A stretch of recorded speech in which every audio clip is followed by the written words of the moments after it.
বন্ধুরা, natural growth ফার্মিংয়ে সবাইকে স্বাগতম। বন্ধুরা, আজ আমি আপনাদেরকে বলবো কীভাবে হাঁস পালনে আপনারা লাভবান হবেন। কারণ আমরা সবাই জানি হাঁস প্রচুর পরিমাণ খাবার খায়, তবে চীনা হাঁস এমন একটা হাঁস যেটা অন্য হাঁসের তুলনায় অনেক কম খায়। তারপরেও আমাদেরকে খাবারের মধ্যেই বেশি সেভিং করতে হবে। খাবারের মধ্যে কী কী খাওয়ালে অনেক কম খরচ হবে সেটাই আমি আপনাদেরকে এই ভিডিওর মধ্যে বলবো। এই যে বন্ধুরা, ওরা কত সুন্দর খাচ্ছে। এখানে কোনো কিছুই না, শুধুমাত্র কুড়া আর এই কচু শাক। এই যে দেখতে পাচ্ছ, কিছু রাত্রের খাবার রয়ে গিয়েছিলো, সেটা এখন দিয়ে দিচ্ছি। সেই কচু শাকের সাথে মিশিয়ে দিয়ে দেব। দেখবেন কত সুন্দরভাবে খাবে। আমি শুধু 3টা হাঁস দিয়ে শুরু করেছিলাম, 3টা মাতৃ হাঁস, একটা মাত্রা হাঁস। এখন প্রায় 30টার মতো আছে। কেননা চীনা হাঁস পালনে পুঁজি একদম লাগে না, প্রায় লাগে না বললেই চলে। কেননা 3-4টা হাঁস দিয়ে শুরু করলেই 1 বছরের মধ্যে আপনার প্রায় 100-200 হাঁস হয়ে যাবে। কেননা 3টা হাঁস যদি ঘুমে বসে, 3টা যদি 10টা করেও যদি বাচ্চা ফোটায়, মিনিমাম তো 15টা করে ফোটায়, তারপরেও বলছি 3টা যদি 10টা করে ফোটায়, তাহলে তো 30টা হয়ে যাচ্ছে এখানে। আর 30টা থেকেই তো অনেকগুলো হয়ে যাবে। তাই চীনা হাঁসে অনেক কম খরচ হয়। এখন দেখাবো আমি কি খাওয়াই।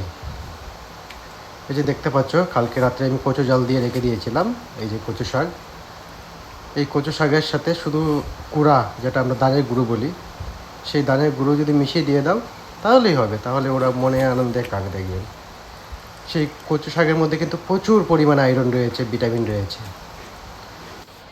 কচু শাক যদি আপনারা সপ্তাহে 3 থেকে 4 দিন খাওয়াও, তাহলেও ওদের শরীরগুলো অনেক তাজা থাকবে।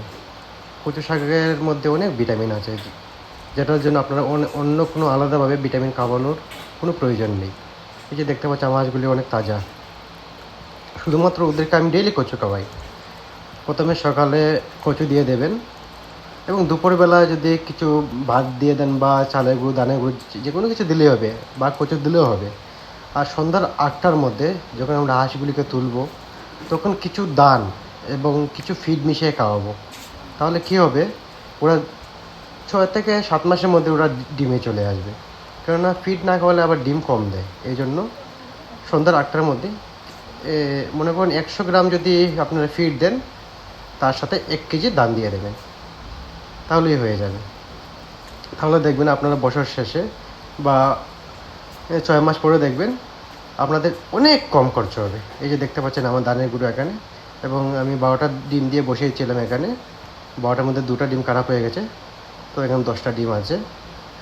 এটার মধ্যে এখন হোমে বসে আছে হাঁসটা, একটু আগে বেরিয়ে গিয়েছিল। এই যে হাঁসটা, এটাই হোমে আছে এখনও। আমার বাচ্চাগুলো 2-3 দিনের মধ্যেই চলে আসবে। তাছাড়া যদি আপনাদের কারো বাচ্চার প্রয়োজন হয়, তাহলে অবশ্যই আমার কমেন্ট বক্সে এসে কমেন্ট করুন, আপনারা পেয়ে যাবেন। আমার বাড়িটা হচ্ছে আমাদের ভারতবর্ষের সবচেয়ে ছোটো রাজ্য ত্রিপুরার, উত্তর ত্রিপুরার মধ্যে। আজকের জন্য এই পর্যন্তই, কথা হবে অন্য কোনো ভিডিওতে।